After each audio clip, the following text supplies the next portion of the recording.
Terlepas dari mitos atau fakta dari cerita atau kisah ini, saya mohon maaf apabila ada kesamaan nama tempat yang tidak sesuai dengan versi sejarah yang Anda temukan. Selamat mengikuti kisah-kisah di channel ini. Nyi Blorong adalah sosok makhluk gaib yang sudah melegenda di tanah air dengan wujud wanita berparas cantik pada bagian tubuh pinggang ke atas dan berupa ular pada bagian pinggang ke bawah. Asal-usul Nyi Blorong. Nyi Blorong pada dasarnya ialah seorang manusia yang terlahir di kalangan kerajaan, yakni Kerajaan Caringin. Raja Caringin kurung ke-11, Prabu Jayacakra memiliki putri bernama Dewi Rangkita. Dan Dewi Rangkita memiliki putri yang diberi nama Nyimas Dewi Anggatri. Nyimas Dewi Anggatri inilah nama asli dari Nyi Blorong. Selain parasnya yang cantik jelita, hidup sebagai seorang putri kerajaan ternyata justru menjadikan Nyimas Dewi Anggatri memiliki tabiat yang sombong dan semena-mena. Sampai pada suatu ketika dia diusir dari lingkungan kerajaan karena sikapnya yang sudah melampaui batas. Nyimas Dewi Anggatri memutuskan untuk mengasingkan diri dan bertapa di hutan. Lalu dilihatnya gerbang pembatas alam nyata dan kerajaan gaib Nyi Roro Kidul. Nyimas Dewi Anggatri pun terseret memasukinya. Sesampai di sana ia berjumpa dengan Nyi Roro Kidul. Dijelaskanlah perjalanan hidupnya yang membawa dia sampai sana. Karena merasa iba dengan cerita Nyimas Dewi Anggatri, Nyi Roro Kidul pun memberi kesempatan pada Nyimas Dewi Anggatri untuk dirawat dan dididik dengan baik. Alhasil tidak sia-sia, kemampuan Nyimas Dewi Anggatri berkembang pesat. Dia ahli dalam peperangan, mengorganisir pasukan, mengendalikan hujan dan keresekian. Tentu saja hal itu membuat Nyi Roro Kidul bangga dengan pencapaiannya. Setelah itu diangkatlah Nyimas Dewi Anggatri sebagai Panglima Kerajaan Ratu Pantai Selatan. Nyi Roro Kidul juga memberinya kekuatan ular dan menggantinya dengan nama baru yakni Nyi Blorong. Sayangnya Nyi Blorong justru berkhianat dan menyalahgunakan posisinya sebagai panglima demi kesenangan pribadinya. Mengetahui hal itu Nyi Roro Kidul pun mengusirnya dari Kerajaan Ratu Pantai Selatan. Akhirnya Nyi Blorong pun mendirikan kerajaan sendiri. Pesugihan Nyi Blorong. Nama Nyi Blorong kian kondang terutama dalam bidang pesugihan. Nyi Blorong dengan misi menyesatkan umat manusia menjanjikan iming-iming kekayaan bagi manusia yang mau menyembahnya. Tentunya dengan persyaratan dan perjanjian-perjanjian tertentu. Jenis-jenis pesugihan Nyi Blorong. Jenis-jenis pesugihan Nyi Blorong begitu banyak, dengan persyaratan dan perjanjian yang berbeda-beda.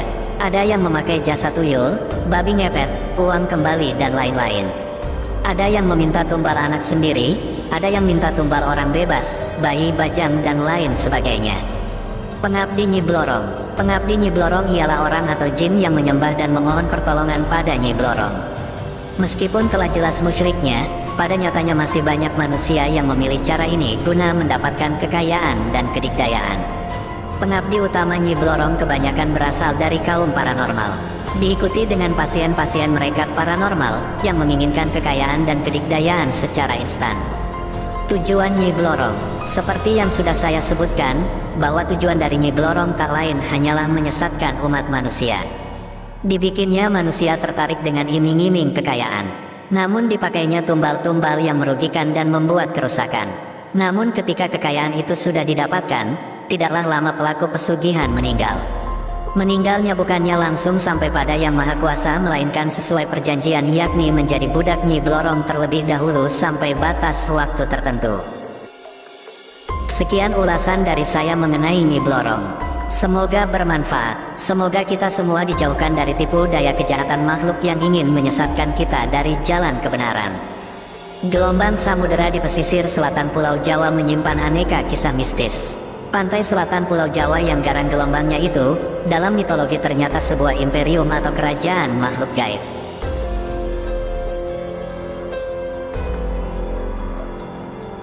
Ratunya yang terkenal adalah Nyi Roro Kidul. Cerita mistis Nyi Roro Kidul mendominasi kisah-kisah mistis di kalangan masyarakat. Bahkan tidak hanya mendominasi kisah mistis lain, Nyi Roro Kidul juga menghasilkan kisah mistis lain. Baca juga, merpati kura-kura yang disakralkan dalam mitologi kuno, populasinya diambang kepunahan. Misalnya kisah mistis tentang Nyi Blorong. Banyak versi kisah mistis Nyi Blorong, tapi semuanya tetap berpusat pada Nyi Roro Kidul. Ada versi yang menyebutkan bahwa Nyi Blorong adalah manifestasi atau perwujudan dari Nyi Roro Kidul itu sendiri. Juga ada kisah berkembang bahwa Nyi Blorong adalah anak dari Nyi Roro Kidul yang diberi tugas merekrut manusia untuk dijadikan budak dan prajurit kerajaan Laut Selatan. Kisah lain menyebutkan bahwa Nyi Blorong berasal dari manusia. Nyi Blorong memiliki nama asli Nyi Mas Dewi Anggatri. Dia merupakan putri sulung Nyi Mas Dewi Rangkita, cucu dari Raja Caringin Kurung ke-11, Prabu Jayacakra. Terlahir sebagai keturunan raja dan tinggal di keraton yang serba lebih dari kecukupan, Nyi Mas Dewi Anggatri tumbuh menjadi gadis cantik yang angkuh. Tidak hanya angkuh, dia juga jahat. Karena sifatnya yang buruk itulah, dia diusir dari keraton. Nyi Mas kemudian memutuskan untuk mengasingkan diri di hutan. Namun, dalam pengembaraannya di hutan, Nyi Mas tersesat. Menurut cerita mitologis, cucu raja ini terjebak masuk ke salah satu gerbang gaib. Dia pun ditangkap oleh pasukan makhluk gaib dan dibawa ke pimpinan kerajaan yaitu Nyi Roro Kidul. Oleh Nyi Roro Kidul, gadis cantik itu diminta untuk menceritakan kronologis samapi dirinya masuk pintu gaib. Merasa iba dengan apa yang diceritakan, Ratu Laut Selatan itu menerimanya. Tidak hanya itu, Nyi Roro Kidul juga mengganti namanya menjadi Nyi Blorong dan diberikan kesaktian untuk berubah rupa jadi ular. Mula-mula Nyi Blorong biasa-biasa saja seperti makhluk-makhluk gaib yang ada di kerajaan itu. Namun, menurut pengakuan makhluk gaib lain dan menurut penilaian Ratu Nyi Roro Kidul, Nyi Blorong mempunyai bakat dalam memimpin pasukan perang. Karena itu Nyi Roro Kidul pun mengangkatnya untuk memimpin tentara kerajaan. Kisah Nyi Blorong, cucu raja yang diangkat jadi panglima perang oleh Roro Kidul. Dikisahkan, selama memimpin, Nyi Blorong selalu sukses. Pasukan jin-jin yang menjadi bawahannya sangat kompak dan solid. Ia kemudian mendapatkan julukan sebagai panglima tertinggi di pasukan pertahanan kerajaan Pantai Selatan. Salah satu tugas pokok yang harus dikerjakan Nyi Blorong adalah menyesatkan manusia. Untuk tugas ini sangat mudah dan sukses dia lakukan. Salah satu sifat manusia yang dia manfaatkan adalah ketamakan, nafsu menjadi kaya raya. Nyi Blorong akan memberi manusia kekayaan asal saja dia mendapatkan tumbal. Konon, tumbal dari kekayaan yaitu manusia akan menjadi budak dan prajurit di kerajaan Pantai Selatan. Menurut cerita yang berkembang di masyarakat, kecantikan dan kesaktian Nyi Blorong akan mencapai titik maksimal ketika bulan purnama. Pada saat itu, dia akan menjadi sosok perempuan yang mengenakan kebaya hijau. Ia lantas akan menjadi siluman ular raksasa ketika bulan mulai mengecil. Masyarakat Jawa tentunya sudah tidak asing lagi dengan sebutan Nyi Blorong dan Nyi Roro Kidul yang dikenal sebagai dua makhluk supranatural penguasa Laut Selatan.